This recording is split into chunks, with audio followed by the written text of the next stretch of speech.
తెలంగాణ భవన్లో టీఆర్ఎస్ కార్యకర్తల విస్తృత స్థాయి సమావేశం కొద్దిసేపటి క్రితం ముగిసింది. పార్టీ ఎమ్మెల్యేలు, ఎమ్మెల్సీలు, ఎంపీలు, పార్టీ కీలక కార్యవర్గంతో ప్రత్యేకంగా సమావేశమయ్యారు గులాబీ బాస్ కేసీఆర్. లోకల్ బాడీ ఎలక్షన్లో అనుసరించాల్సిన వ్యూహంపై నేతలు చర్చించారు.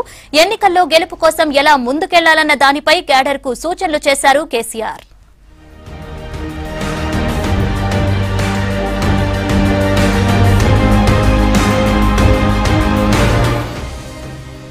అలాగే ఆదిలాబాద్ జడ్పీ చైర్పర్సన్ గా కోవా లక్ష్మి పేరును ముందుగానే ప్రకటించారు కేసీఆర్. అభ్యర్థులు వాళ్ల గెలుపు బాధ్యతలను మంత్రులకు అప్పగించారు. 16 ఎంపీ సీట్లు టీఆర్ఎస్ కే వస్తాయని ధీమాగా చెప్పారు కేసీఆర్. అలాగే రాబోయే రోజుల్లో ఢిల్లీలో చక్రం తిప్పేది మనమేనని చెప్పారు. మున్సిపల్, రెవెన్యూ చట్టాలపై కూడా సుదీర్ఘంగా మాట్లాడారు సీఎం. పరిపాలనలో సంస్కరణలు తీసుకొస్తామని, ప్రజలు కోరుకున్నట్లే పాలిస్తామని సమావేశంలో ప్రకటించారు కేసీఆర్.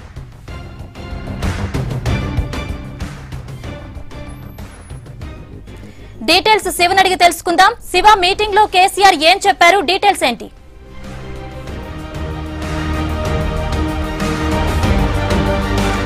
కేసీఆర్ మీటింగ్ మొత్తం 3.5 గంటల పాటు జరిగింది. పార్టీకి సంబంధించిన ఎమ్మెల్యేలు, మంత్రులు, మాజీ ఎమ్మెల్యేలు, మొన్న రీసెంట్ గా ఎంపీ ఎలక్షన్స్ లో పోటీ చేసిన అభ్యర్థులు కూడా ఈ సమావేశానికి వచ్చారు. పార్టీ సీనియర్ నేతలు, పార్టీ కార్పొరేషన్ చైర్మన్లు కూడా ఈ సమావేశానికి వచ్చారు. దాదాపు 300 పైన నేతలు ఈ సమావేశంలో ఉన్నారు. మెయిన్గా జెడ్పీటీసీ, ఎంపీటీసీ ఎలక్షన్స్కి సంబంధించిన ప్రిపరేషన్ మీటింగ్ ఇది. ఎంపీటీసీలు, జెడ్పీటీసీలు మొత్తం కూడా టీఆర్ఎస్ పార్టీ స్వీప్ చేయాలని ఈ సమావేశంలో కేసీఆర్ వాళ్ళకు దిశానిర్దేశం చేశారు. ఇక ఈ అంశంతో పాటు లోక్సభ ఎన్నికల్లో వచ్చే రిజల్ట్ ఏ విధంగా ఉండబోతుంది, దాని తర్వాత జరిగే పరిణామాలు ఏముంటాయో కూడా వివరించారు. ఇక కొత్త రెవెన్యూ చట్టం ఏ విధంగా ఉండబోతుంది దాని మీద ఒక సుదీర్ఘ వివరణ పార్టీ నేతలకు ఇచ్చారు. దీనికోసమే చాలా టైం, దాదాపు 1.5 గంటల సేపు కేసీఆర్ పార్టీ నేతలకు కొత్త రెవెన్యూ చట్టం, మున్సిపల్ చట్టాలపైనే అవగాహన కల్పించే ప్రయత్నం చేసినట్టుగా మనకు తెలుస్తుంది. ముఖ్యంగా ఈ జెడ్పీటీసీలు, ఎంపీటీసీలు పూర్తిగా గెలవాలి, స్వీప్ చేయాలి. ప్రతిపక్షాలు ఏవి కూడా ప్రస్తుతం కోలుకునే పరిస్థితుల్లో లేవు. గ్రామాన కూడా ఆ పార్టీలకు సంబంధించిన క్యాడర్ అంతా కూడా నిద్రావస్థలోకి పోయింది. ఇప్పుడు ఎన్నికలు జరగబోతున్నాయి కాబట్టి ఖచ్చితంగా అన్ని స్థానాల్లో కూడా టీఆర్ఎస్ పార్టీ స్వీప్ చేయాలి. దానికి పార్టీ నేతలందరూ కూడా ముందుకు రావాలి, వాళ్ళందరూ కూడా కష్టపడాలని పార్టీ నేతలకు దిశానిర్దేశం చేశారు. మెయిన్గా అభ్యర్థుల ఎంపిక అనేది గందరగోళంగా ఉండొద్దు. అభ్యర్థుల ఎంపిక పూర్తిగా మంత్రుల స్థాయిలో జరగాలి. తెలంగాణ భవన్ కానీ పార్టీ అధినాయకత్వం డిసైడ్ చేయదు, మంత్రులే ఫైనల్గా అభ్యర్థులను ఫైనల్ చేయాల్సి ఉంటుంది. ఎమ్మెల్యేల కోఆర్డినేషన్తో ఫైనల్ చేయాలని కూడా చెప్పారు. ఆదిలాబాద్ జిల్లాకు సంబంధించిన జడ్పీ చైర్మన్ పేరు మాత్రం కేసీఆర్ ఈ సమావేశంలో ప్రస్తావించారు. మాజీ ఎమ్మెల్యే కోవా లక్ష్మి, ఆమె మొన్న 2018లో జరిగిన ఎన్నికల్లో స్వల్ప తేడాతో ఓడిపోయింది.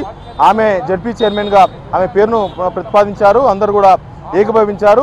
ఇక మిగతా జడ్పీ చైర్మన్లను కూడా వీలైనంత త్వరగా ఎమ్మెల్యేలతో మాట్లాడి మంత్రులే అభ్యర్థులను కూడా డిసైడ్ చేయాలని చెప్పారు. ఎవరు కూడా టికెట్ల కోసం కానీ ఆ పోటీలో నెలకొనేందుకు రాష్ట్ర స్థాయి నేతల వద్దకు రావద్దు, హైదరాబాద్కు రావద్దు, పార్టీ హైకమాండ్ దగ్గరికి రావద్దు, మంత్రులే ఫైనల్ చేయాలి.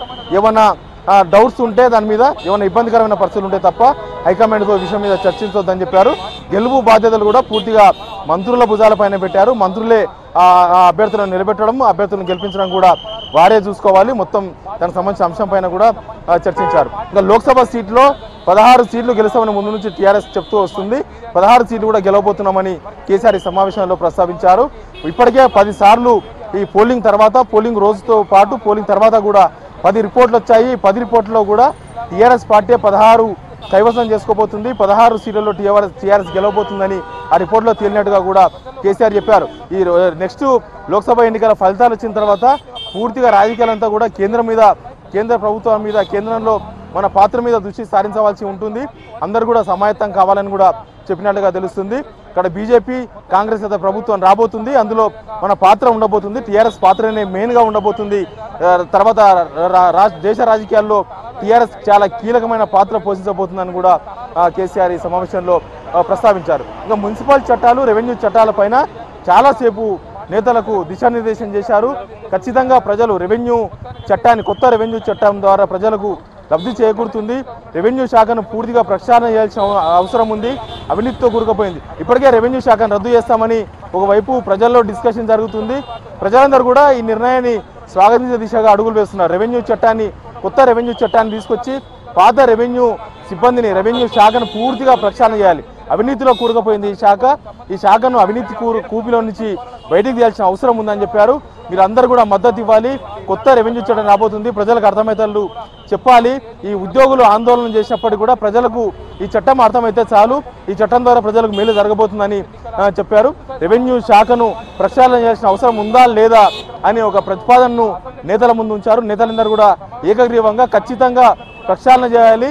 ఈ గ్రామ స్థాయి నుంచి రాష్ట్ర స్థాయి వరకు ఈ శాఖ పూర్తిగా అవినీతిలో కూరుకుపోయింది కాబట్టి ఎమ్మెల్యేల టైం కూడా, ఎమ్మెల్యేలు కానీ ప్రజాప్రతినిధుల టైం ఎక్కువ ఈ శాఖలో సంబంధించిన కేసులపైన, ఈ శాఖలో ఉన్న అనేక తగాదాలపైనే ఎక్కువ టైం కేటాయించాల్సిన అవసరం ఉంటుంది. ప్రజలు కూడా నేతలను కలిసినప్పుడు ఎక్కువగా ఇవే సమస్యలు తీసుకొస్తున్నారు కాబట్టి ఖచ్చితంగా ఈ శాఖను ప్రక్షాళన చేయాల్సిన అవసరం ఉందని కేసీఆర్ చాలాసార్లు నేతలకు చెప్పారు. మొత్తానికైతే ఈ రెవెన్యూ శాఖను పూర్తిగా ప్రక్షాళన చేయాల్సిన అవసరం ఉందని కూడా కేసీఆర్ చెప్పారు. ఇంకా కొత్త మున్సిపల్ చట్టం, కొత్త రెవెన్యూ చట్టం ఏ విధంగా ఉండబోతుందో కూడా ఈ ఎన్నికల తర్వాత అందరికీ కూడా అవగాహన కల్పిస్తామని కేసీఆర్ చెప్పినట్టుగా చెప్తున్నారు. మొత్తంగా 3.5 గంటల పాటు ఈ సమావేశం జరిగింది. ఇంకా ఇప్పటి నుంచి ఈ క్షణం నుంచే నేతలందరూ కూడా జెడ్పీటీసీ, ఎంపీటీసీ ఎన్నికలపైన పూర్తిగా కసరత్తు చేయాలి.